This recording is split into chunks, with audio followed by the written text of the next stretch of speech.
Alo, chào Vinh, xin chào các bạn. Hôm nay thì mình chia sẻ hai cái công thức bánh hấp cực kỳ ngon luôn. Bánh thì bông mềm xốp thơm phức, cực kỳ dễ làm mà ngon miệng, làm không có khó. Chỉ cần bỏ chút thời gian là các bạn đã có được cái món bánh ăn vặt ngon cho cả nhà thưởng thức rồi. Bây giờ thì cùng xem video với mình luôn ha. Đầu tiên mình dùng ở đây 50g bột năng, 100g bột mì đa dụng, và bên đây là 100g bột gạo. Mình có tiếp một cái trứng gà lớn ha, cho nó hơi lớn lớn một chút để tạo cái độ ngon cho bánh. Một ít nho khô mình đã rửa sạch rồi á. Thêm chút muối, một muỗng cà phê vung baking powder bột nở làm bánh, 100g đường, một gói sữa tươi 220ml. Bột nở thì mình dùng cái loại này, các bạn đừng có dùng baking soda ha. Hai loại bột mình dùng nè, bột mì và bột gạo, còn bột năng thì loại nào cũng được. Mình cho cái trứng vào trong cái thao để bắt đầu trộn. Các bạn sẽ cho muối vô ha. 100g đường mình cũng cho vô hết. Trộn mình khuấy cho cái trứng này nó tan thôi, không có cần phải đánh bông giống như là bánh bông lan. Mình đánh cho nó tan cũng như là giúp cho đường nó tan ra sơn cái. Khi mà mình thấy trứng bắt đầu đường cũng như là trứng nó cũng tan sơ rồi nè, vậy là được rồi đó. Mình sẽ cho tiếp cái phần sữa tươi vô. Sữa tươi mình dùng cho nó thơm cái bánh, 220ml một túi. Nếu mà các bạn thích béo hơn mình cũng có thể thay bằng nước cốt dừa ha. Trộn đều lên, lúc này đường nó sẽ tan hẳn rồi đó. Trứng và đường kết hợp với sữa tươi nó cũng có cái hương thơm ở trong này rồi. Mình sẽ cho tiếp 100g bột gạo vào nè, cũng trộn đều lên ha. Bột gạo thì cái loại mịn nó sẽ dễ tan hơn, còn nếu mà các bạn dùng cái loại bột gạo lọc thì cũng được luôn. Mình chỉ cần là mình trộn hơi lậu một chút. Rồi 100g bột mì cũng trộn đều lần lượt ha. Ba loại bột mình dùng là 250g 50g bột năng nè, một muỗng cà phê baking powder 5g. Trộn đều tất cả thì bây giờ các bạn sẽ lọc nó qua cái rây để cho nó mịn hơn ha. Tại vì cái phần bột này nó sẽ hơi đặc không lọc qua rây là nó lợn cợn, nó khó tan. Lọc qua là các bạn phải lấy hết luôn, bởi vì ở trong đây nó có bột nở. Nếu không lấy hết là nó không có đủ nở cho cái bánh của mình ngon Mình dùng những cái khuôn nhỏ, khuôn nhựa 100g. Cái khuôn nào có thì các bạn cứ dùng khuôn đó ha. Mình quét sơn lớp dầu, bây giờ các bạn sẽ gót bột vô cho nó đầy khuôn nè. Đối với cái khuôn này không có cần hấp nóng trước, còn nếu mà các bạn dùng khuôn nhôm inox thì phải hấp nóng trước.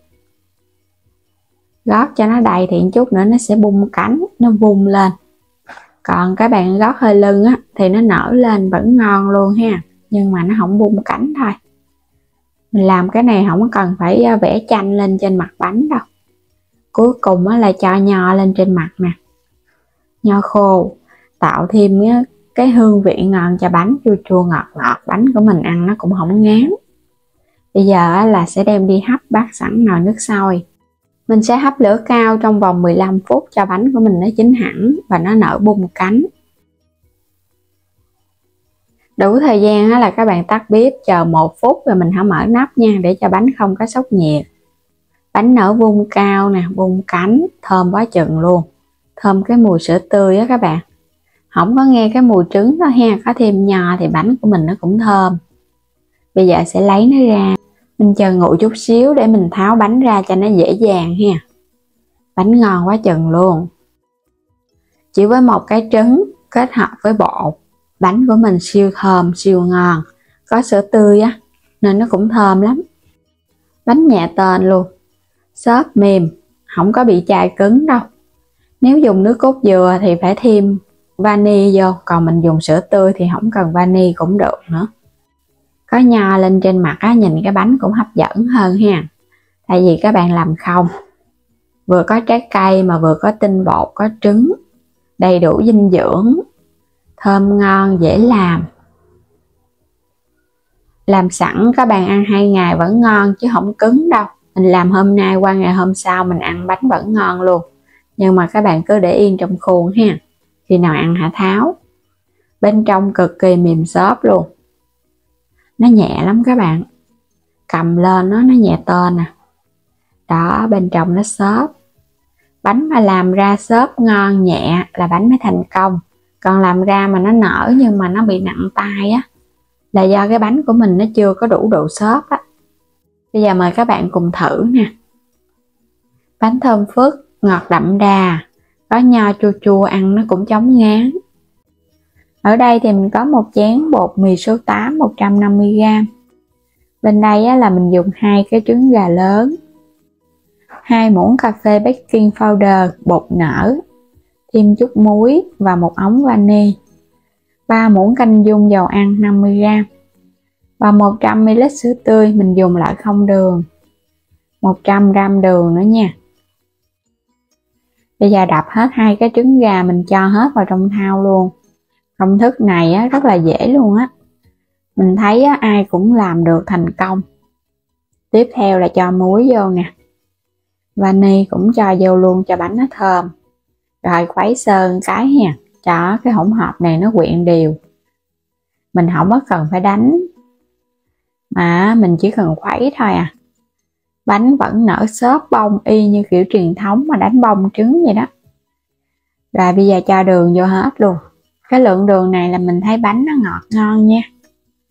Công thức này á, mình làm á, là nó sẽ vừa ăn chứ nó không có quá lạc đâu. Khuấy sơn cái nữa ha, cho đường nó tan sơn cái rồi cái cho tiếp sữa tươi vô. Cũng khuấy đều lên. Làm bánh bông lan á, nếu mà các bạn đánh bông trứng á, mà làm không kịp á, là nó dễ bị xẹp lắm. Còn làm kiểu này không có đánh bông trứng nên là mình làm từ từ thông thả, không có sợ bị xẹp đâu. Rồi bây giờ cho hết chén bột vô nè. Bột nở cũng cho vô luôn. Dầu ăn giúp cho bánh của mình nó bóng mềm và nó béo ngon. Mình trộn đều lên. Mình dùng cái bột mì này là cái loại thấp protein á, thì bánh nó sẽ xốp hơn. Các bạn đừng có dùng cái loại protein nó cao quá nha, thì cái độ xốp nó sẽ giảm lại. Mình cứ trộn cho nó thật là đều. Mình có bán thêm các sản phẩm ở trong kênh thì mời các bạn bấm vào trong kênh mình rồi chuyển đến cửa hàng xem và lựa chọn mua ủng hộ mình với nha. Cứ khuấy cho nó thật đều vậy nè. Nếu mà sợ nó không đều á thì mình dùng cái rây mình lọc nó lại để cho bột của mình nó đều, nó mịn hơn. Khuấy chút xíu thì nó đều rồi. Các bạn thấy cái phần bột của mình nó sẽ hơi sệt nha, nhưng nó không có quá lỏng đâu. Cái độ nó sệt cao á thì mình làm bánh lên nó sẽ xốp ngon. Mình dùng đây là cái chảo chống dính sâu lòng, quét sơn lớp dầu. Chảo này chảo 18 á. Rồi cái mình cho bột vô ha, làm nóng chảo trước rồi hả gót bột vô để cho bánh nó không có bị chai. Gót vô hết luôn. Và nhớ là mình nướng bếp ga thì các bạn để mức lửa thấp thôi nha. Đậy nắp lại cho nó có hơi thì nó chín mới đều. Rồi cái xay chảo. Mình nướng hồi nãy giờ khoảng 20 phút á. Mỗi lần á, cứ 3 phút là mình xay cái chảo một lần để cho nó chín đều. Bây giờ sẽ kiểm tra nha, xem coi ở bên trong á, nó chín chưa. Wow, thơm quá chừng, thơm mùi vani với các bạn. Một món bánh bông lan chỉ với cái chảo chống dính, ai ai cũng thực hiện được. Bây giờ mình sẽ úp ngược nó để nướng thêm một mặt nữa. Vàng ngon quá chừng luôn nè. Ở chính giữa thì nó sẽ hơi vàng hơn xung quanh, nhưng mà vậy thì bánh nó mới thơm. Mình sẽ nướng thêm cái mặt ở bên trên thêm cho nó hơi vàng chút nữa để cho bánh nó ngon hơn nha. Cứ xay chảo một chút nữa là được à. Kiểm tra xem nó vàng thì mình tắt bếp. Bánh đã sẵn sàng rồi. Sẽ cắt ổ bánh ra cho các bạn xem ha. Bên trong bông xốp mềm và thơm dữ lắm. Bánh vẫn còn nóng luôn á. Wow, bốc khói luôn. Wow, bên trong xốp quá chừng luôn nè. Thường á, làm bánh bông lan á, mình hay áp dụng cách này nè. Làm chảo hoặc là nướng khuôn cũng vậy luôn, đều là ngon luôn, không có cần phải đánh bông trứng gì hết. Đó, bên trong bông mềm nè. Cái này mà có thêm nho khô nữa, các bạn cho vào trong bánh á, ăn ngon lắm.